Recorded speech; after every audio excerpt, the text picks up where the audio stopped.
Boa noite, pessoal. Tudo bem com vocês? Sejam bem-vindos a mais um Destaque em Foco. Meu nome é Douglas e hoje nós vamos falar sobre contratos na construção civil. Estamos aqui com o nosso convidado especial, o Túlio Xavier. Seja muito bem-vindo, Túlio. Obrigado, Douglas. Uma boa noite para vocês, pessoal. Obrigado, Grazi, pelo convite. Uma honra estar aqui com vocês hoje. Oportunidades, né, aparecem, a gente tem que abraçar. Não é a minha única área de foco a construção civil, né? Enquanto advogado e líder de um escritório de advocacia, mas é uma das áreas mais desafiadoras e mais interessantes aí para tratar no mundo jurídico. Legal. O Túlio, pessoal, ele é advogado do empreendedor, então ele atua em diversas áreas. Ele vai estar falando um pouquinho do trabalho dele, mas hoje especificamente, através de um bate-papo, uma conversa, a gente vai falar da atuação da advocacia na construção civil. Vamos falar sobre contratos, sobre normas, né? Então vai ser um programa bem rico em conhecimento para você. Então já vai compartilhando o link, se inscreve no canal da BMC Channel, fica com a gente até o final e já vai comentando também se você tiver dúvida durante o nosso bate-papo. A gente está aqui com o Túlio, ele vai estar respondendo as perguntas de vocês. Antes da gente iniciar, eu queria falar um pouco da nossa empresa, né? Eu e a Graziele fazemos parte da empresa chamada Destaque e Arte. Vai estar passando algumas fotos aí e daqui a pouco um vídeo, mas nós somos fabricantes, né? Fabricamos todo tipo de revestimento de gesso, cimento, placa cimentícia, né? O Cobogó, o elemento vazado, tá passando as fotos, borda de piscina térmica, piso atérmico, pisante, piso drenante, qualquer modelo a gente fabrica. Então, se você está reformando, está decorando a sua casa, pode chamar a gente, que vai ser um prazer estar atendendo você. E a gente gravou um vídeo também recentemente mostrando um pouco da função do piso drenante, né? Um piso que ele tem bastante demanda dele no mercado. A gente queria passar para vocês, ver um pouquinho da nossa fabricação. Pode passar o vídeo.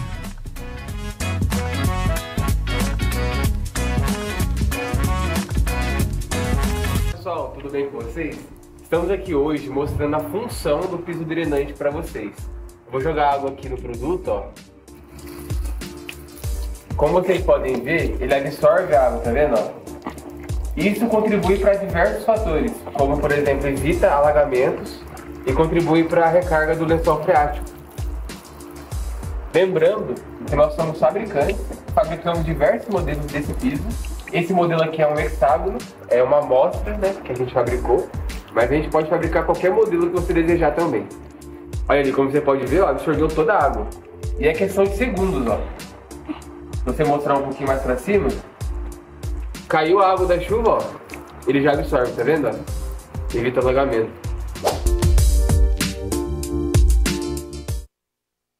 E o piso drenante ele tem essa função de absorver a água, contribui, né, evita alagamentos, evita enchentes e também contribui para a recarga do lençol freático. Aquele ali é só um modelo que a gente fez, né, um hexágono para estar mostrando. Mas a gente pode fabricar qualquer tipo de modelo que vocês desejarem. Então, o nosso Instagram é destaque_e_arte. Só chamar a gente lá, vai ser um prazer atender vocês. Agora eu queria falar um pouquinho dos nossos parceiros, pessoal. Nossa empresa entrou aqui com a reforma, né, do estúdio da BMC Channel e tivemos parceiros que contribuíram com a gente para montar esses diversos cenários que tem aqui hoje no estúdio. Então, o primeiro parceiro que eu queria falar é o Borges Pintura, vai estar aparecendo aí o logo deles. Eles são uma empresa especialista em pintura, né? Tem profissionais altamente qualificados, atuam tanto em residências, tanto em ambientes corporativos. Se você precisa de uma pintura de qualidade, chama eles lá, @Borges_Pinturas 2009. O nosso próximo parceiro é a DD Cores Tintas e Texturas, uma empresa especialista em tintas e texturas, que é a Dilma Dias que está à frente dessa empresa. Então ela que forneceu pra gente as texturas, as tintas que a gente usou aqui na reforma do estúdio. Então se você precisa de uma tinta de qualidade, pode estar chamando eles, @DDCoresTintas. O próximo parceiro dessa área aí de reformas e construção é o Estúdio Caingá, é um estúdio de arquitetura. Eles atuam tanto aqui no Brasil quanto no exterior também, com projetos de arquitetura. Então, caso você precise de um projeto parecido, pode chamar eles, @Estúdio Caingá. Agora a Graziele vai falar um pouco da próxima parceira. É isso aí, pessoal. Boa noite a todos. Sejam muito bem-vindos. Seja muito bem-vindo, Túlio. É uma grande honra recebê-lo aqui. Hoje com esse tema muito importante, riquíssimo. Você não saia daí. Daqui a pouquinho a gente vai estar tendo um bate-papo com o Túlio. E vamos falar agora sobre o estúdio Kelly Faria. O Herbert vai soltar aí o vídeo. No estúdio Kelly Faria tem todo o cuidado para você, mulher, homem, criança. Lá tem corte de cabelo. Ali é bem ali na Vila Tesouro. Corte de cabelo, tingimento, ali ó, day spa, todo tipo de relaxamento para você. Massoterapia, gente, é maravilhosa a massoterapia. Tem também o tratamento moderno para estrias. Tem tratamento também com a Claudilene. Tem o tratamento com a sobrancelha. Tem alongamento de unhas. Então, todo cuidado para você. Você que tem algum evento importante, você que tem um casamento, tudo que você precisar, todo cuidado, toda atenção para você, mulher. Então, não deixe de entrar em contato com a Kelly Faria, agendar o seu horário e tirar um tempinho para você cuidar de você. Esse é o arroba da Kelly Faria. Aonde está aí, Herbert? O arroba da Kelly Faria. Arroba Kelly Faria Estúdio. Então, entre em contato com ela e agende o seu horário com a Kelly Faria. É isso aí, pessoal. Então, para a gente iniciar, a gente estava até conversando um pouco antes, né? Dentro dessa área desse ramo de contratos na construção civil, tem muito assunto. A gente pode ficar aqui horas falando, trazer ele outras vezes, mas ele vai estar falando um pouquinho sobre diversos temas que são relevantes dentro desse assunto e é importante para você e para sua empresa. Mas antes de mais nada, Túlio, queria começar que você pudesse contar um pouco da sua trajetória para a gente, né, na advocacia e como que você atua como advogado do empreendedor. Legal. Já estou completando 10 anos, né, formado em Direito e advogado, já saí da faculdade com OAB, né. Tive uma trajetória vasta de experiência antes, durante e após a faculdade, né, em vários escritórios, e depois, assim que saí da faculdade, resolvi iniciar o meu próprio escritório, né. E nesses 10 anos eu não atuei desde sempre, né, com empresas, como você disse, o advogado do empreendedor, né, mas eu senti dentro do nosso ordenamento jurídico aqui brasileiro e na sociedade, eu vi que é um setor que carece muito de informação, né. Tinha muitos clientes, pessoa física e tudo mais, e aos poucos estou migrando quase que 100% para os empreendimentos, né, para o CNPJ, né, como a gente gosta de dizer. Mas foi uma transição meio que natural quando eu percebi essa deficiência, né? Os grandes tinham grandes advogados e o pequeno e médio empresário ali, às vezes, nem a informação, nem sabiam que precisavam, né, para determinado assunto ou determinada situação, a não ser quando vinha o problema em si, né? E aí era o advogado apaga-incêndio. É isso que eu ia falar, é o famoso apaga-fogo. Exatamente. Em 3 dias ele tem que resolver um problema que, na verdade, deveria ter sido de forma preventiva, já planejado e resolvido antes dele mesmo nascer. Né? Não era para esse problema ter acontecido se houvesse essa informação. Né? Inicialmente, parti para esse ponto para informar, né? Através de redes sociais, de artigos e tudo mais, mas ainda assim é uma área que eu também luto bastante, porque eu ainda estou atuando diariamente, né, na advocacia. A gente produzir conteúdos, como vocês muito bem sabem, é uma coisa mais pesada, é um trabalho todo à parte, é uma segunda profissão, né? Como falei, há 10 anos advogado, né? Hoje sou pai de 2 meninas lindas, esposo, então eu tenho outras demandas também, né? Então, na parte de conteúdos ficou um pouco mais, mas eu consegui me posicionar no mercado nesse sentido, né, apoiando. Gosto de dizer muito que eu passo a fazer parte de cada uma das empresas das quais eu defendo, né?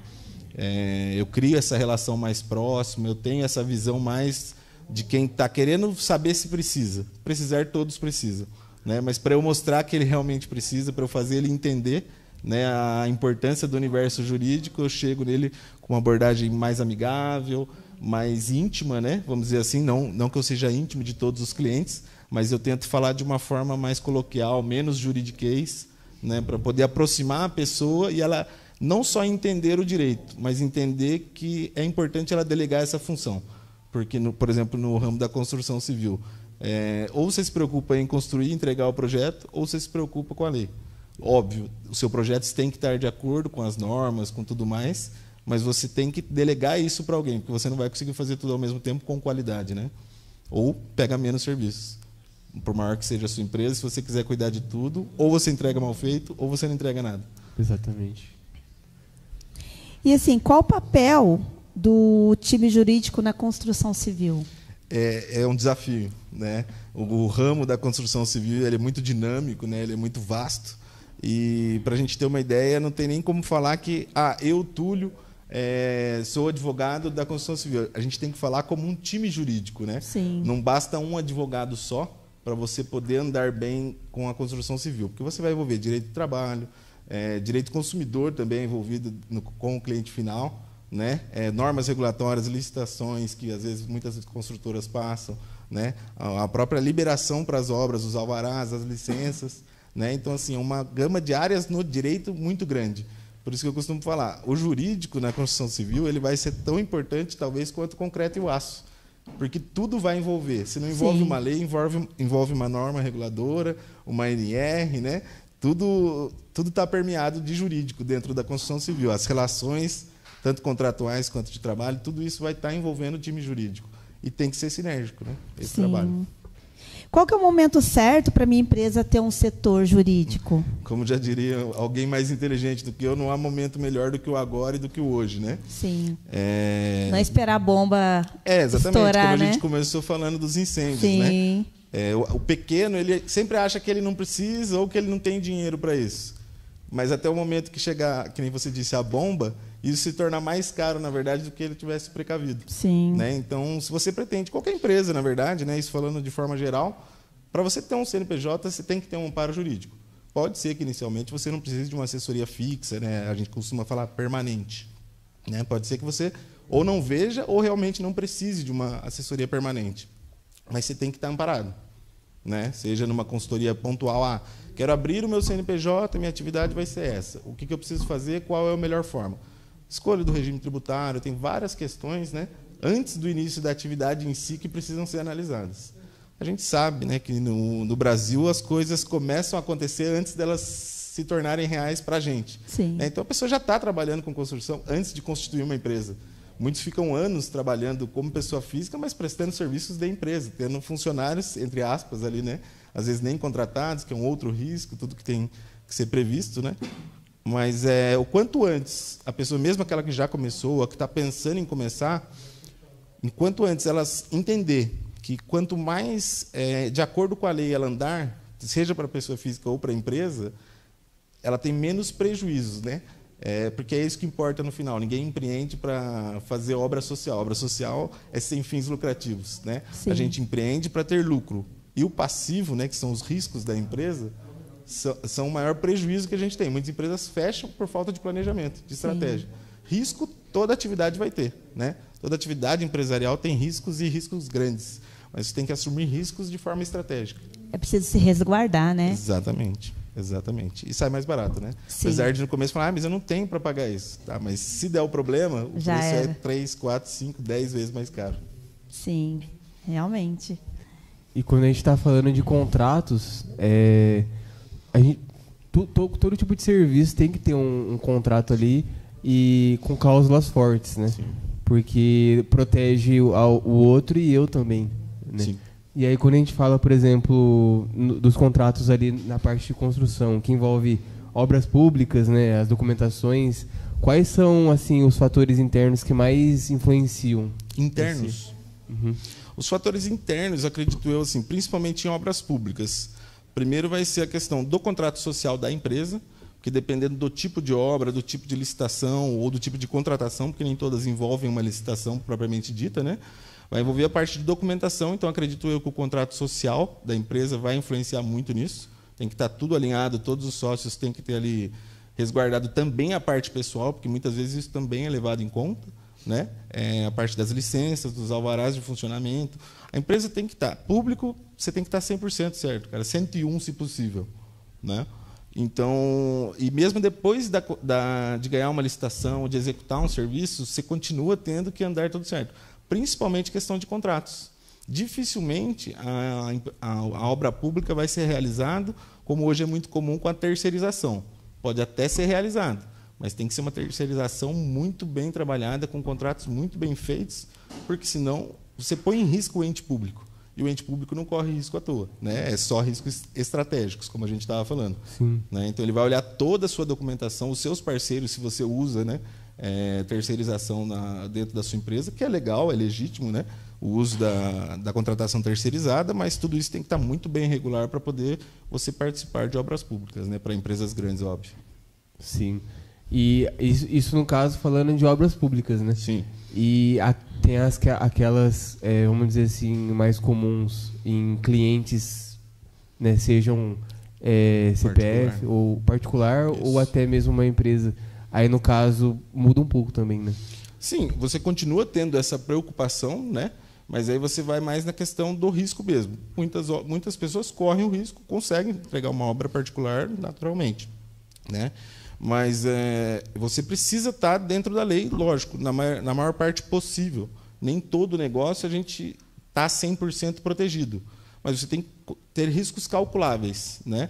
Nesse caso da contratação externa, e principalmente fiscalização, né? Falando de fatores internos e externos, o interno é esse. A sua casa está arrumada, né? Nos fatores externos, você tem a própria fiscalização do ente público, né? Que mesmo a obra sendo particular, o ente público faz a fiscalização dessa obra, né? Se está de acordo com o projeto, as questões ambientais.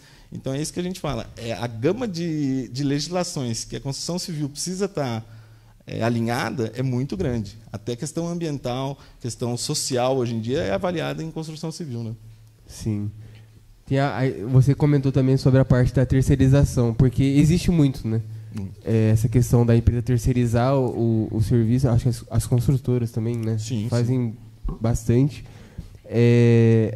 Quais que são, assim, vamos dizer, as cláusulas que são mais importantes quando existe esse serviço da parte de terceirização?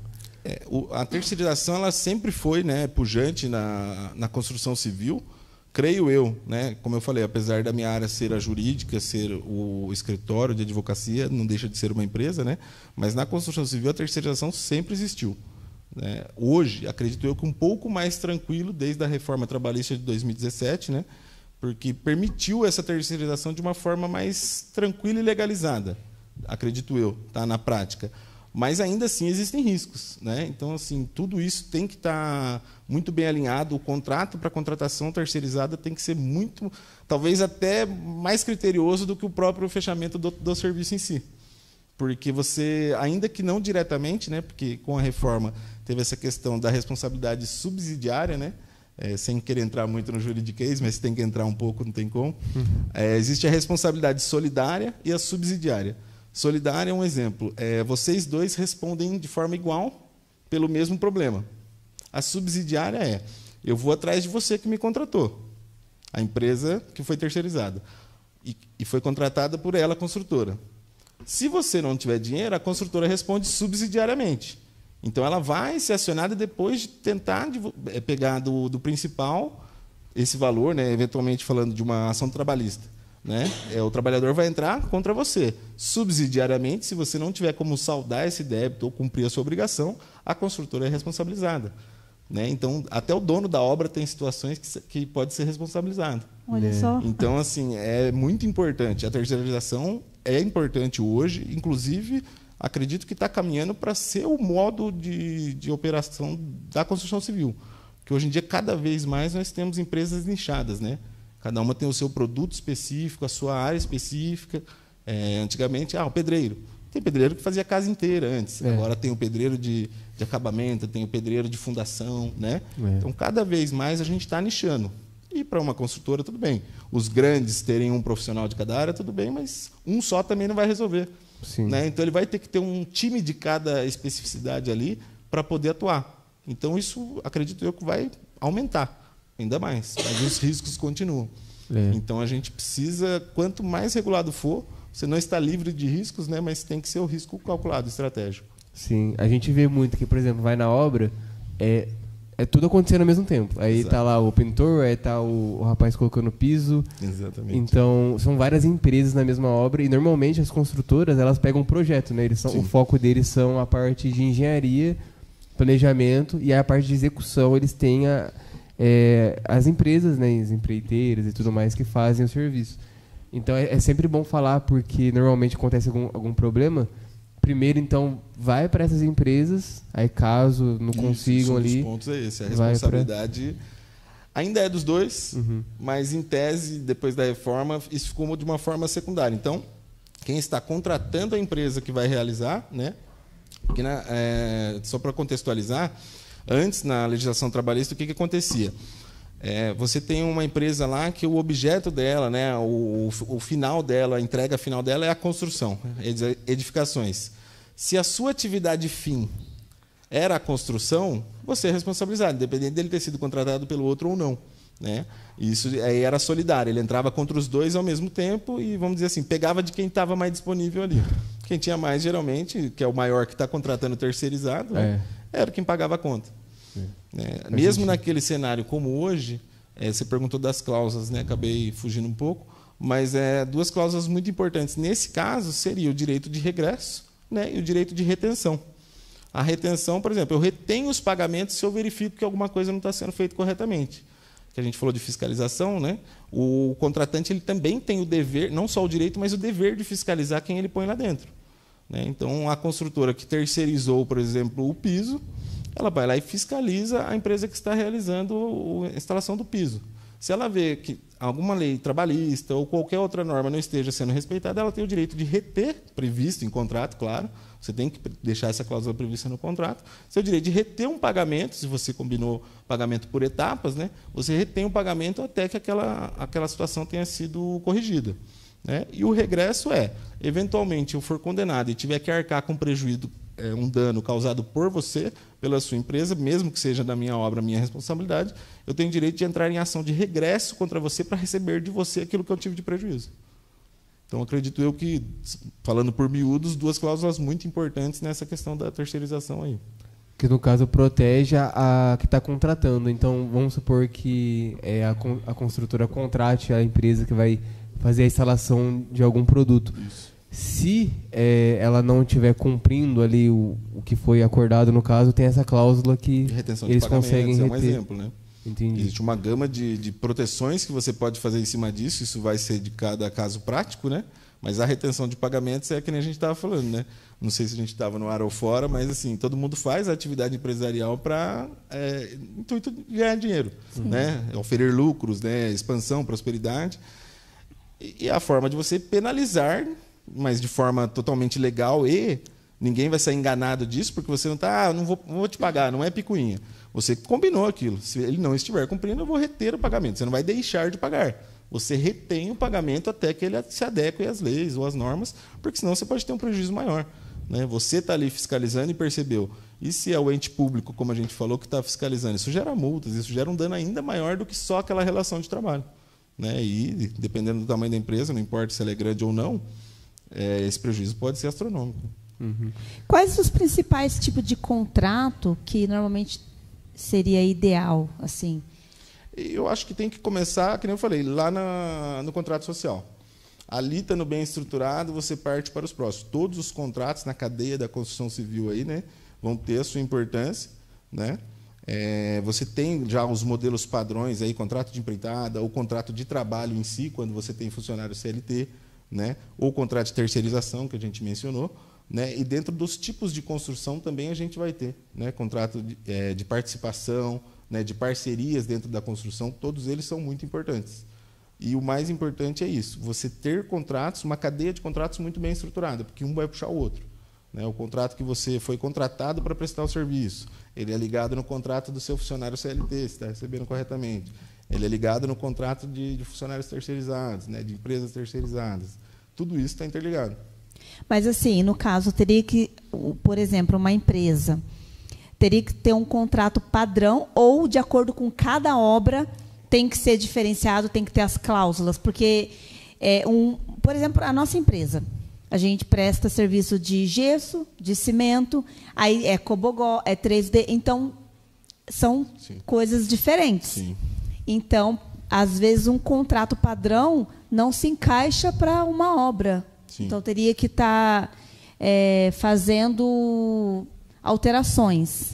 Sim, você pode até ter uma estrutura padrão, né? Você tem um contrato pré-estruturado, mas independente de ser só a questão do produto em si, um produto de cimento, um produto de gesso, cada contrato tem que ser pensado especificamente para o que ele vai ser realizado. Tempo de execução, valor do contrato, que um contrato com um valor maior que te põe em maior risco, né? Porque qualquer responsabilidade baseada naquele contrato vai ser baseada em tese no valor do contrato, né? Então, independente do tipo de contrato ou do tamanho, tem que ser personalizado. Não é nem específico, tem que ser personalizado. Porque não adianta eu ter, que nem você falou, você citou, né, um exemplo, de produto cimentício, produto de gesso e tudo mais. Não adianta eu ter, todos que for cimentício eu vou vender desse jeito. Eu não sei em números, né, mas vamos dizer assim, para esse você vende 10 peças, para aquele lá você vende 10 mil. Né? Até a cadeia produtiva da sua empresa, para você fornecer 10 mil, é totalmente diferente de um processo que você fornece 10 ou 100 placas. Né? Então, tudo isso tem que ser calculado. É um risco calculado e estratégico. Eu vou fazer um preço menor para ele, são 10 mil placas. Mas você tem que ver o prazo, você tem que ver as condições, um atraso, quais são as consequências desse atraso, né? Tanto de fornecimento quanto de pagamento. Porque você, vamos dizer assim, adiantar um material de 10 mil peças e adiantaram de 10, o risco para você, se você não receber, é totalmente diferente. 10 peças ali, lógico, no orçamento da sua empresa, no final, não faz diferença. Mas 10 mil, às vezes, você pega empréstimo para fazer. Sim. Entendeu? Dependendo do tamanho da empresa, você faz um empréstimo para prestar um serviço. Como é que você assume um risco desse com a mesma cláusula que tem no outro de 10 peças? Né? O outro de 10 peças, todo dinheiro perdido é ruim.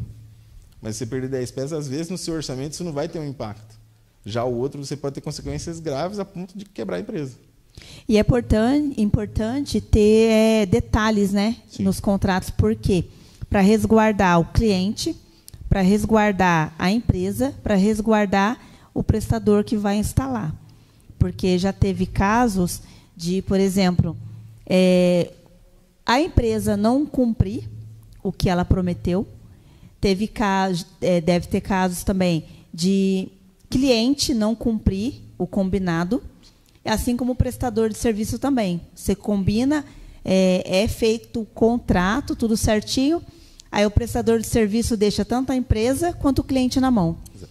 Então, tendo as cláusulas no contrato, a empresa ela vai estar se resguardando em favor dela, em questão de um futuro processo do cliente e também do prestador. Sim, sim. Você mencionou o processo, né? E assim, o processo é a última linha do jurídico. O ideal é, que nem eu falei, a gente fazer sempre no preventivo, né? Sim. Preventivo e consultivo. Me pergunta antes de fazer, né? E quando você me perguntar, eu vou identificar o problema, ou a gente identifica junto, você já chega com o problema e a gente faz a prevenção disso. Porém, mesmo com todas as cautelas, podem existir litígios, como você falou. Às vezes o prestador de serviço está cumprindo, o contratado está cumprindo e o cliente não cumpriu. O cliente não está, sim. Né? Um exemplo. Eu fui contratado para fazer a obra X lá em tal lugar. De quem que é a responsabilidade de fornecer banheiro, luz, energia elétrica? Porque assim, se você não faz o cálculo, vamos dizer que você tem que usar uma série de máquinas elétricas. Você precisa da energia elétrica.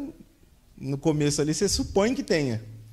Chega a pessoa na acabou obra, de alugar o tem. imóvel, nem transferiu. E o seu prazo está contando. Sim. Aí você, como não calculou isso e não ficou determinado, entre aspas, a obrigação é de quem se comprometeu a realizar o serviço. Se você não tinha uma condição necessária para você prestar o serviço, isso não estava previsto no seu contrato, o seu prazo está fluindo, na prática você vai ter que acabar gastando com gerador ali, se virando nos 30, contratando um banheiro químico, falando de chão de obra mesmo, né? Sim. Porque a responsabilidade trabalhista sobre o seu funcionário que não tiver um banheiro ou que não tem energia para você começar o serviço, você está pagando o pessoal ali pelo dia que ele está ali sem trabalhar, é um prejuízo, né? Mas se isso não tiver previamente acordado, como que na hora de prestar o serviço você vai exigir isso? Né? Então, tudo isso tem que ser pensado.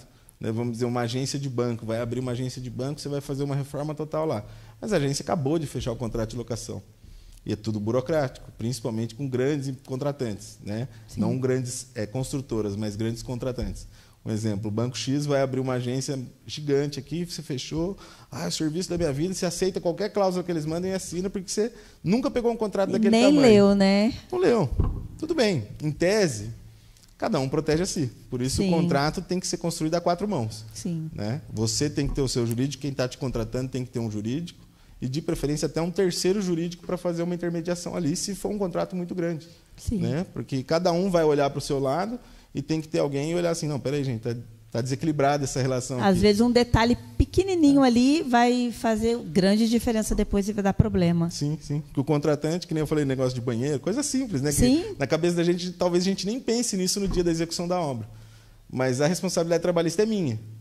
Mas se eu não coloquei quem é o responsável pelo fornecimento da energia, né, pelas condições para os meus funcionários trabalharem, eu posso ter uma trabalhista ali que não foi nem eu que causei.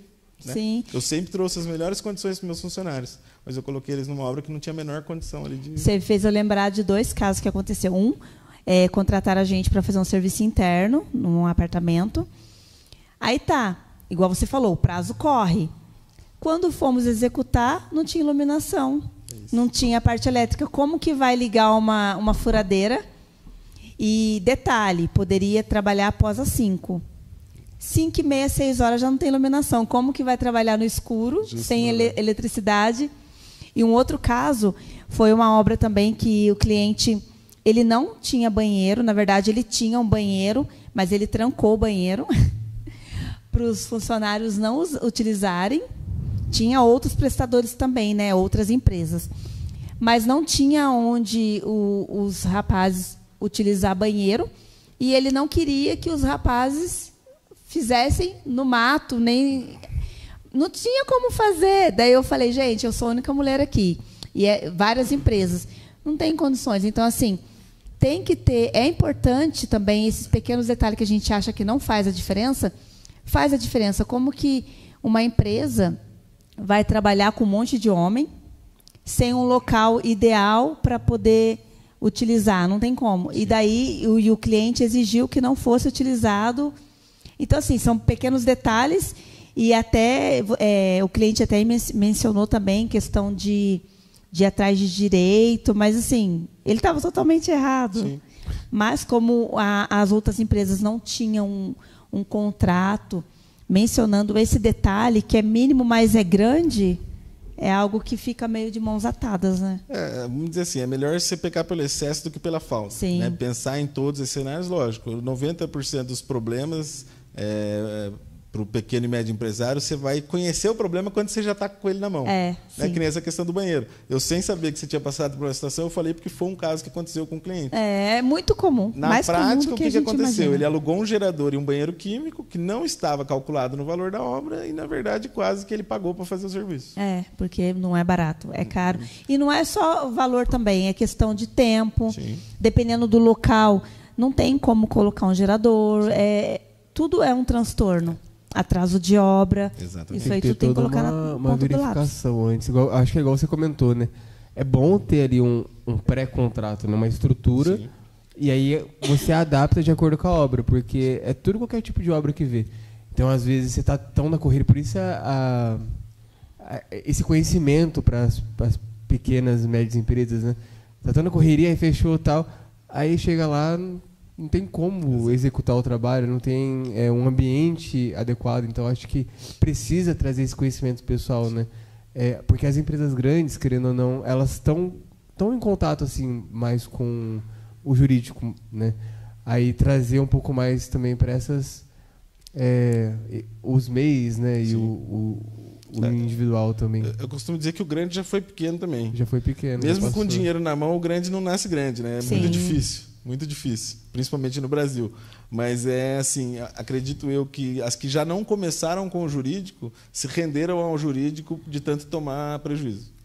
E sobreviveram. Passaram por toda uma curva de aprendizado ali, né? Ou foram se desenvolvendo juntamente com as leis, né? Porque as leis, elas são mutáveis, né? E dia a dia a gente tem que estar se atualizando. Como não é função do construtor, do empreiteiro, ficar estudando leis e acompanhando o diário oficial lá para sair quando que saiu uma modificação, né? Então ele tem que ter alguém de confiança. Exato. E voltando no ponto do contrato, né? De ter um contrato programado ali, não é o ideal, né? Não é um cenário ideal. É a mesma coisa que você falar de um contratinho que você pega na internet. Existem muito bons contratos na internet, mas ele é um contrato base. Eu ia falar sobre isso. Ele foi pensado para uma causa geral, né? Ele vai abranger o comum. E o comum, até quem não estudou direito, tem uma noção ali e consegue se virar. Mas é no incomum que mora o risco estratégico, né? Eu vou correr um risco, mas eu tenho uma estratégia do porquê que eu aceitei esse risco, porque tem uma compensação, ou então é uma obra que vale a pena correr um risco X, porque o ganho é Y. Né? É o risco estratégico. Então, ter um contrato, eu não diria um pré-contrato, né? um contrato pré-formatado. Mas é bom também você ter um padrão. Sim. Né? Porque, por mais que eu seja o jurídico, entre aspas, de muitas empresas aí hoje, você não pode ficar rendido ao jurídico, né? A sua empresa não pode ser escrava de ninguém. Sim. Porque a partir do momento, tá bom, eu construo cada contrato ali a 4 mãos, um por um, personalizadíssimo, tudo bem. Amanhã ou depois eu me desentendo com você. Você vai ficar esperando achar outra pessoa de confiança? Você tem que ter uma base. Sim. Óbvio que numa emergência, por exemplo, todo mundo é humano, né? Todo mundo tem uma data de validade, apesar da gente não saber, né? Mas amanhã ou depois eu falto com a sua empresa por um motivo até excusável, mas sua empresa não quer esperar, né? Não tem como a gente dar uma nota de falecimento do advogado e pedir para o contrato ficar esperando, né? Então você tem que estar protegido também nesse ponto, né? Vamos dizer assim, em questão de modelos, entre aspas. Sim. Mas você não pode confiar em modelos, nem nos seus próprios. Tá? Porque cada contrato, cada situação, o clima vai envolver do lugar onde você vai prestar obra, o tipo do local, condição, vento demais ali, é na altura, né? Tem as normas técnicas que norteiam isso daí, mas o contrato é o que manda, né? A norma técnica você está regular com a lei, mas o contrato é o que vai reger a sua relação ali. Né? É o que vai te salvar, Tem que ter literalmente. o equilíbrio ali e a noção que eu acho que você vai construindo com o tempo, né? Sim. Uma dúvida que eu tava também, que até surgiu na hora que ela tava falando sobre a questão do colaborador. Tem empresas, por exemplo, vamos supor uma empresa que trabalha com tinta. Ela vende a tinta lá, mas ela não fornece o serviço de pintura. Mas ela acaba querendo começar a fornecer também a tinta e a pintura. Só que aí a mão de obra que ela pega, ela contrata a mão de obra para um serviço específico. O trabalhador não tem vínculo com a empresa. Normalmente também precisa ter ali algum tipo de vínculo, um contrato ali. A parte do direito do trabalho é uma que dá mais problemas aí, não só na construção civil, mas principalmente, no geral, né? Até por conta dos tipos, né? A obra é gigantesca e tem um prazo, entre aspas, curto, né? Então, assim, tem que ser, que nem você falou, é pintor com pedreiro, com gesseiro, todo mundo no mesmo lugar, trabalhando ao mesmo tempo. Né? Então, você falou, não tem vínculo. Existe a diferença entre ele não ter vínculo e ele não ter carteira assinada. A carteira assinada. Né? Porque assim, o vínculo trabalhista ele vai depender de alguns fatores que caracterizam o vínculo, que mesmo sem carteira assinada, a hora que a crise bate no funcionário, é quem paga a empresa, se não se precaveu. Né? Então, assim, tem que ter todo um cuidado nessa contratação, seja por profissional autônomo, o PJ, né, que o pessoal costuma falar, seja por CLT, seja por contrato de prestação de serviços ali independente, mesmo pessoa física. Né? São alguns fatores, que é a subordinação, né, a habitualidade, a onerosidade e a pessoalidade. Subordinação é o quê? A pessoa está diretamente ligada e responsável abaixo de você. Ela sempre recebe ordens, ela é uma subordinada. Sim. Se é uma empresa, a empresa não é subordinada, ela é contratada para fazer um serviço de forma X no prazo X. Você não vai ficar, não, agora você vai fazer aquilo. Não, ela é contratada para fazer o serviço. A forma como ela vai realizar, ela tem essa liberdade. Né? A habitualidade. É PJ, mas o cara trabalha de segunda a sexta, das 8 às 18, todo dia. Como que ele é um PJ? Se todo dia ele está ali. Né? Lógico, vai ter alguns serviços que eles vão trabalhar até 7 dias por semana, porque ele é uma empreita. Né? É diferente. Só que se caracterizar os 4, a onerosidade, recebe pagamento. 90%, 99,9% vão ter onerosidade. Né? Todo trabalho é remunerado, seja em dinheiro ou em qualquer outra forma de pagamento, ele é remunerado. Né? E a pessoalidade é o que mais pega.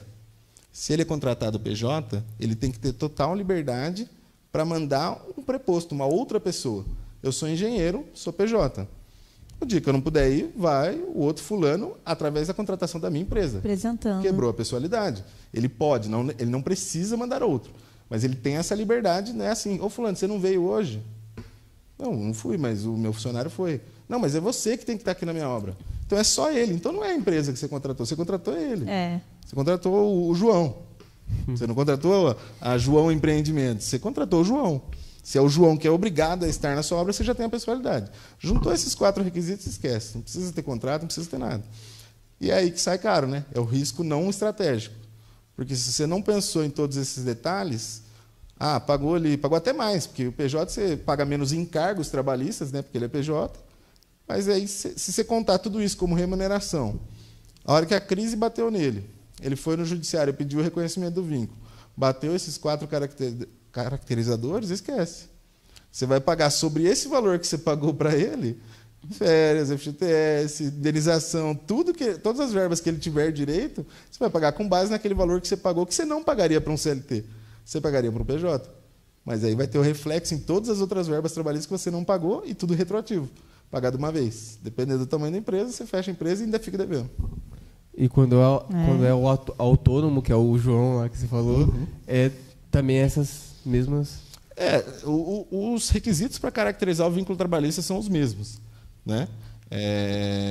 Caracterizou os 4 e a pessoa pediu o reconhecimento, ele tem. É praticamente batata, vamos dizer assim, né? Como diz o ditado, é batata de caracterizar o vínculo e você vai ser devedor de todas essas verbas. E aí volta naquela questão da responsabilidade subsidiária e solidária. Se a empresa terceirizada que fez isso, a outra também pode responder subsidiariamente, né? Então é um risco grande, é um prejuízo grande, né? Aí tem que ver o que entra de acordo com o tipo de obra que você está realizando, se vale a pena. Com a reforma, como a gente falou em 2017, ainda tem a possibilidade do contrato intermitente, contrato temporário. Então, assim, nem sempre o PJ é uma boa escolha. Tem que calcular tudo isso, né? Não deixa de ser um risco. Então tem que ser calculado. Entendi. O pessoal tá interagindo aqui. Interagindo. Você que está aí nos assistindo, se tiver alguma pergunta, alguma dúvida, para perguntar para o doutor, mesmo que fuja um pouquinho da conversa aqui, pode perguntar, pode tirar a dúvida aqui com ele. Denise Toledo mandou: esse é um verdadeiro causídico. Causídico. Começou as palavras difíceis. É quem cuida de causas jurídicas, né? O causídico. O pessoal antigo geralmente brinca bastante com isso. Causídico. Júlio Pessoa, Thiago TRN, Carolina Oliveira Rodrigues está aqui elogiando. Ótimo doutor, muito esclarecedor, excelente. Túlio é um profissional desenrolado, viu? Manja demais. Bom, tem amigo aí. Thiago TRN. Yasmin torcida também. de casa é sempre bom, né? Excelente. É isso aí. Então, falando um pouquinho mais sobre os causos, né, das obras. Já teve algum cliente que chegou em você assim, um desespero em algo que era tipo, daria para ter sido evitado, mas quando chegou já era algo que já não tinha mais como resolver? Sempre tem, né, gente? Olha, em quase 10 anos aí de advocacia, eu posso dizer que mais da metade, para não ser injusto, mais da metade. Que nem eu falei, geralmente a pessoa acha, não tem dinheiro para isso, eu não preciso disso. São as duas faces do negacionismo, né? A pessoa nega que precisa de um jurídico, que precisa andar conforme a lei. Não, a lei eu puxei ali, eu li rapidinho no YouTube ali, e eu tô dentro da lei. Eu tô sabendo. Né? Por exemplo, esses 4 requisitos aí do trabalhista, o cara não, ele abriu o PJ, eu tenho um contrato de prestação de serviço. Mas, ele tem os 4 requisitos e tem até mais alguns. Usa até o uniforme dessa empresa. Além dos 4, ele ainda usa o uniforme dessa empresa. Nossa. Como que ele não é funcionário? Sim. Esclarecendo, tá? Só a questão do uniforme não é um vínculo trabalhista. Você pode ter um terceirizado usando um uniforme da sua empresa para manter a sua marca em exposição ali, para identificar quem é da sua equipe e quem não é. No caso que você falou, né, de vários profissionais trabalhando ao mesmo tempo, de empresas diferentes. Mas isso tem que estar no contrato e não pode ter os outros 4 caracterizadores ali. Né? O uniforme não é um requisito para se caracterizar o vínculo, mas se for mais um, vai ser só a cereja no bolo. Se tiver os outros 4, usar o uniforme todo dia vai ser só a cerejinha no bolo para arrematar e falar, é funcionário e pronto, acabou. Já teve algum cliente, por exemplo, a empresa contratou um prestador de serviço e não tinha vínculo. Mas ele fez lá o contrato, tudo, só como prestador de serviço. Aconteceu algum acidente. Aconteceu algum acidente com o prestador de serviço e o prestador de serviço se achou no direito de processar a empresa que contratou. Sim, acontece bastante. Se não houver essa precaução da questão do contrato bem feito, de estabelecer uma relação que não seja de emprego, ele vai ter todos os direitos de um funcionário comum. E se for prejudicado ainda em relação, por exemplo, a uma aposentadoria, um benefício que ele teria direito num período que ele ficou afastado, pior ainda o prejuízo, né? Porque a empresa tem que garantir, vamos dizer assim, em condições de igualdade o que ele teria direito, por exemplo, no INSS, que ele não teve por conta da ausência do registro. Então, o risco aumenta, o prejuízo aumenta nesse caso. Então, eu não sei o que ela ia falar ali, mas o ideal, então, seria, por exemplo, com o autônomo, ter um contrato ali, então, de prestação ali para proteger. Sim, ou não. Na verdade, assim, o ideal na prática, a gente sabe que é difícil isso, mas então. Se ambos os lados respeitarem a lei como ela é, na questão trabalhista, né? É que a trabalhista é o que mais pega. Eu sei, surge mais dúvidas nesse âmbito, porque eu sei que é o que mais pega. Porque a gente fica. Acontece de tudo, né? Tipo, você encontra a pessoa ali, aí beleza. Tá tudo certo, tal, mas nunca sabe o que pode acontecer, né? A pessoa sai no meio da obra ou acontece algum problema. Uma analogia bem boba, né? Por exemplo, assim, quem tem moto, se não caiu ainda, um dia vai cair, ainda que seja leve. É a mesma coisa. Quem tem empresa, você pode até nunca ter levado uma trabalhista, mas se você não tomar cuidado, você vai levar em breve. Então. Porque às vezes a pessoa entra e não tem direito. Mas você está sujeito a uma ação trabalhista a todo momento. Você trabalha com pessoas, né? A única forma de você não correr nenhum risco trabalhista é se você trabalhar sozinho. Mas na construção civil é praticamente impossível. Sim. Né? Hoje existem muitas pessoas, né, que ela nem é da área de construção civil, mas ela entende tanto, tem tantos contatos ali, né, de fornecedores, de prestadores de serviços, que ela acaba construindo mais obra que muito engenheiro. Sim. Mas se ela não tomar cuidado, ela está sujeita a risco de todos os lados, né? Tudo isso tem que estar previsto. Você ia perguntar... Lembrou? Eu esqueci, gente. Olha, ao vivo, esqueci. Daqui a pouquinho eu lembro, eu falo. Ao vivo. A gente já está chegando no fim, assim, né, do programa, que passa muito rápido o tempo. Mas também sobre a questão da contratação. Tem você comentou, tem, né, o PJ, tem o CLT. Aí na construção civil, é o que eu ia perguntar, mas acabou que respondeu um pouco sobre essa questão do qual que é o melhor ali. Depende muito do serviço, depende muito do que a empresa está pensando também, né? Exato. Todos os custos são previsíveis, vamos dizer assim. Você tem uma ou outra situação que foge, né? Mas se você tem um projeto muito bem delineado, né, um planejamento ali da obra em si, estrategicamente você também consegue planejar o tipo de contratação que você vai ter. Dependendo dos casos, não vale a pena o PJ. Ele é mais barato ali na hora, mas que nem eu falei, se você vai precisar de alguém subordinado a você, todos os dias ali, né, com todos esses requisitos, é só ele que faz, eu confio nele, eu não confio em quem ele mandar fazer. Se tiver todos esses 4 requisitos, repetindo, subordinação, habitualidade, onerosidade e pessoalidade, se vai ter os 4, não corre o risco. É um risco que não vale a pena, não é estratégico você correr um risco que você sabe que é grande. Né? O que costuma muito acontecer, desculpa se eu me exceder aí, de questão de tempo, tá? Mas acho importante falar isso. Né? Às vezes, muitos, quando estão começando na construção civil, como em qualquer outro ramo de negócios, tem aquele negócio, não, mas o cara é meu primo. O cara é meu parceiro, faz 20 anos que a gente já trabalha junto e nunca teve problema. Exatamente. Existe um princípio no direito, ele não é um princípio, vamos dizer assim, tabular, né, da literatura do direito ali, mas é o princípio da desconfiança mútua. Cara, para a gente não perder a amizade, vamos pôr no contrato? Sim. Né? É simples. Começa por aí. Se você não tem intenção de me lascar, deixa no papel. Não vou precisar usar essa cláusula, mas vamos deixar ali? Sim. Serve para você e serve para mim. Se eu te prejudicar, sua cláusula é essa. Se eu te prejudicar, sua cláusula é essa. Tem que ter. É o princípio da desconfiança mútua, né? Eu acho que assim, quando tem essa relação de parceria antes de ter uma relação de negócios, eu acho o contrato mais importante ainda. Porque quando a gente vai muito na confiança, é aquele negócio. Na hora que a bomba estoura, é cada um pro seu lado. Perde cada um pro seu lado. Sim. Ele vai proteger a empresa dele e você a sua. Naturalmente isso, né? Então, para evitar até de você precisar ligar para o cara e falar, pô, cara, não acredito que você fez isso comigo. Não, ele fez isso, beleza, é só executar essa cláusula. Né? Então, o princípio da desconfiança mútua. Por mais que você conheça, por mais que seja próximo, Por mais que você já tenha feito N trabalhos com a pessoa e nunca teve um problema. Se proteja. Uma coisa assim também que eu tenho dúvida, por exemplo, eu gosto bastante dessa questão, né, de advogado, mas eu tenho bastante amigo. Mas eu tenho dúvida, por exemplo, igual você falou agora, executa a cláusula. Vamos supor que aconteça. Vamos lá, saiu ali do contexto e tal, e vai ter que colocar em vigor a cláusula. Como que funciona? Tipo, igual você falou, o processo é o último. Então, existe algum tipo de... Acordo. Como que eu posso dizer? Intermediação. Sim, ou algum aviso, você infringiu tal cláusula, tal. Sim, pode prever as notificações prévias, né? Para a pessoa ter um prazo, porque às vezes também não foi intencional. Né? O cara também está lidando com 3 leopardos, um leão e uma zebra por dia ali, né? Acaba acontecendo alguma coisa que fugiu do controle dele, ou fugiu até da ciência. Ele nem está sabendo que está tendo esse problema na obra da parte da equipe dele. Né? Então, tudo bem previsto, pode prever também, notifica para regularizar em 48 horas, depende do tipo de problema, tem que ser mais urgente. Né? Tem uns 4 horas, 24 horas, vamos falar num prazo praticável também.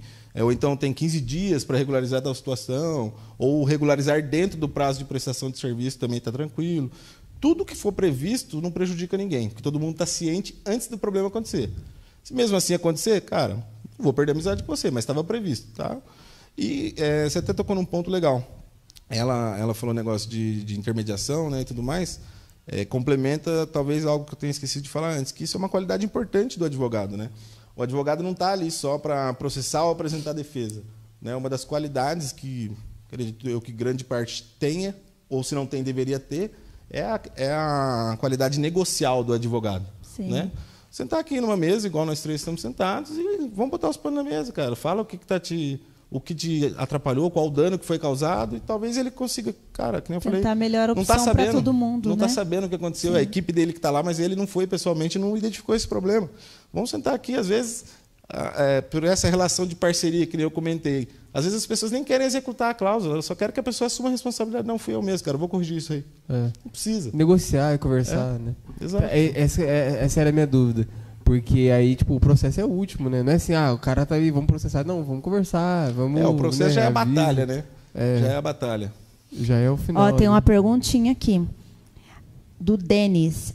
Há a necessidade de cláusulas de proteção de dados nos contratos voltados à construção civil? Muito importante. Interessante. Muito importante. Olha, pergunta boa, hein? Tem que ter a proteção de dados tanto dos funcionários quanto de qualquer outra pessoa que tenha, né, envolvimento ali com a obra.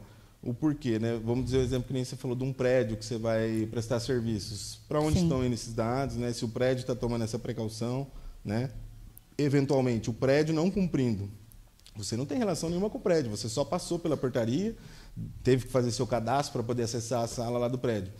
Se o prédio vazar um dado seu sensível, né, que são dados considerados sensíveis, tanto os pessoais quanto dados de documentos, como características mesmo, né? Ele não pode cadastrar você lá, é a Grazi do olho, não que você tenha, pelo amor de Deus, tá? É a Grazi do olho torto. Não pode fazer um cadastro pejorativo da pessoa. Né? Ou então, é o Joãozinho manco. O cara põe isso num cadastro. Isso é um dado sensível. Você não pode pôr uma característica física de uma pessoa. A gente está exagerando aqui, descontraindo, falando uma coisa bem absurda.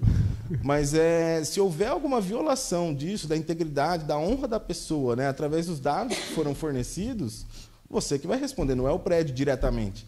Porque o contratante tem um contrato com o prédio ali. Com certeza, no contratinho do prédio tem uma LGPD garantida. LGPD, desculpa, né, o termo. É proteção de dados, a Lei Geral de Proteção de Dados. Né? Então, o prédio com o contratante do prédio, ou que seja locatário ou proprietário, existe essa cláusula. Se não existe entre você e ele, como você vai se proteger disso? Né? Sim, então tem que ter de ambas as partes. Tem mais uma perguntinha aqui. Uma permuta entre serviço precisa de contrato? Principalmente. Citando o que entra nessa permuta se ambos não cumprirem. Sim, sim. Até o que eu mencionei, né, que a onerosidade. Não, em via de regra, é feito pagamento em dinheiro. Mas não necessariamente todo serviço vai ser pago em dinheiro. Né? Não é uma prática que eu costumo fazer, mas um exemplo. Eu sou advogado. Você está com uma causa lá cabeluda, não tem como resolver e não tem, vamos dizer assim, fundos hoje para colocar nisso. Mas você faz aí o piso... Piso drenante. Drenante. Eu estou construindo uma piscina na minha casa. Não é o ideal, para mim, como advogado, mas existe isso o tempo todo, né? O tempo todo. Cara, beleza, você não tem grana? Faz o revestimento em volta da minha piscina, quanto ficaria o revestimento? Ou então já cotei até um serviço com você, a gente se conheceu através de eu procurar o seu piso. Aí conversa vai, conversa vem, tomamos um café na sua empresa ali, você me contou de um problema que você tem.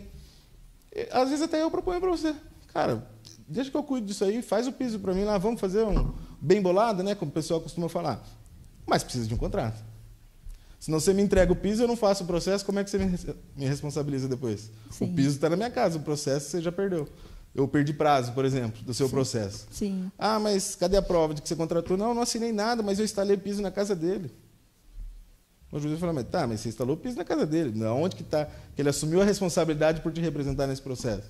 Né? Lógico, na questão do advogado, um exemplo que eu dei, você vai precisar de uma procuração, tem uma série de outros documentos que já vai ter tido uma conversa, uma troca de e-mails, né? O envio desses documentos, mas é perfeitamente possível também, em qualquer área de prestação de serviços, uma permuta. Mas se as condições de cada lado não estiverem muito bem estabelecidas, alguém sai perdendo no final, com certeza. Mesmo se não der problema. Legal. Sim. Gente, tá muito bom o bate-papo, é bastante coisa, igual a gente falou. Agora que tá ficando bom. Tem assunto para falar a noite inteira, né, a gente pode voltar mais vezes também com temas mais específicos, mas é que realmente o tempo tá correndo, né? Sim. Então, queria eu agradecer mesmo por todo o conhecimento que você trouxe pra gente hoje, o pessoal interagiu bastante. É igual o Túlio falou, né? A área dele abrange muitas coisas. Ele não é só apenas na parte da construção civil, mas abrange. Então, para falar empreendedor em geral, sobre né? tudo que ele faz, né? Que ele oferece de serviços, a gente precisaria aqui uma semana de programa. Acho que um mêsinho. Um mês, pelo menos. Um assunto por dia a gente conseguia avançar mais. Mas a gente futuramente vai trazer ele novamente para a gente entrar mais a fundo em outros temas também. Sim, sim. Né? E você que está aí nos acompanhando também, né? Se tiver mais algum tipo de pergunta ou algum tema, né, em específico, pode estar mandando para a gente, para quando ele voltar, a gente trabalhar em cima disso. E, mais uma vez, a gente quer agradecer você que está nos acompanhando, você que interagiu, você que está participando também. Quero agradecer mais uma vez ao Dr. Túlio pela sua presença. Foi, assim, muito, muito bom o tema e bem rico, né, em conhecimento. E aí, queria que você pudesse deixar as considerações finais para o pessoal também. Primeiramente, agradeço de novo, né? A oportunidade é gostoso. Eu sou a pessoa que gosta de sentar numa mesa para conversar, né? Então, ainda mais falando sobre trabalho, de uma coisa que eu domino. Eu sei que quando entra na trabalhista ali, apesar de não ser a minha área específica, apesar do escritório ter essa atuação na área trabalhista, não é a minha área de formação, né? A minha é mais específico contratos e a empresa em si. A gente presta assessoria também na área trabalhista com os nossos associados e os parceiros do escritório. Eu sei que quando entra na trabalhista a gente estende um pouco mais e acaba talvez deixando outros assuntos a desejar aí. Né? Mas estou aberto, me sentirei honrado de voltar novamente. Né? Certeza. Mas acredito que o que eu vim aqui dizer, acredito que foi bem dito, que é a importância, né? Eu falo contratos porque eu acho que é o primeiro pontapé, que é onde todo empreendedor sabe que dói. Sim. Né? Acho que mostrar a importância do jurídico aí através dos contratos, acho que é um pontapé inicial. Porque todo empreendedor, desde o início, ele está preocupado com contratos. Os novos e os que ele ainda está executando. Sim. Quero mais. Né? Então, assim, quanto mais contratos, mais responsabilidade. É importante e sem um jurídico do lado, dificilmente isso vai longe. Sim. Pode voar alto, mas ir longe é difícil sozinho. É isso aí. Isso aí, pessoal. Então, muito obrigado novamente. Obrigado. Você que está assistindo a gente, não deixe de se inscrever no canal, redes sociais. No canal da BMC Channel, porque aí o conteúdo ele abrange mais gente também, né? Então se inscreve aí no canal e deixa suas redes sociais pro pessoal também. Pode seguir o escritório no Instagram, adv.tulioxavier. Lá tem todas as informações, tá? Do escritório, telefone, e-mail, endereço também. Se quiserem visitar o escritório, conhecer, bater um papo como que a gente bateu aqui hoje.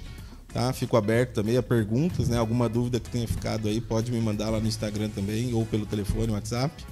E me coloco à disposição, tanto de vocês aí, para voltar a falar de novos assuntos, que a construção civil realmente tem bastante coisa aí para ser dita no mundo jurídico. E de todos vocês aí também que estão assistindo, agradeço, né?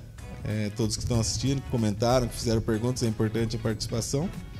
E obrigado a vocês, a Deus e a todos que estão presentes aí. É isso aí, pessoal. Você não deixe de se inscrever, ative o sininho lá do canal da BMC para receber as notificações. E como eu disse agora há pouco, se você tiver algum tema em específico, né, para quando o doutor voltar, deixa o comentário lá também, que a gente vai trabalhar em cima disso, certo? Comentem bastante que eles me convidam de novo. A gente vai convidar ele novamente. É isso aí, pessoal. Mais uma vez, obrigada pela presença, pela participação de cada um de vocês. E semana que vem tem mais Destaque em Foco. Até mais, pessoal. Até semana que vem. Até Boa mais, noite. pessoal. Tchau, tchau.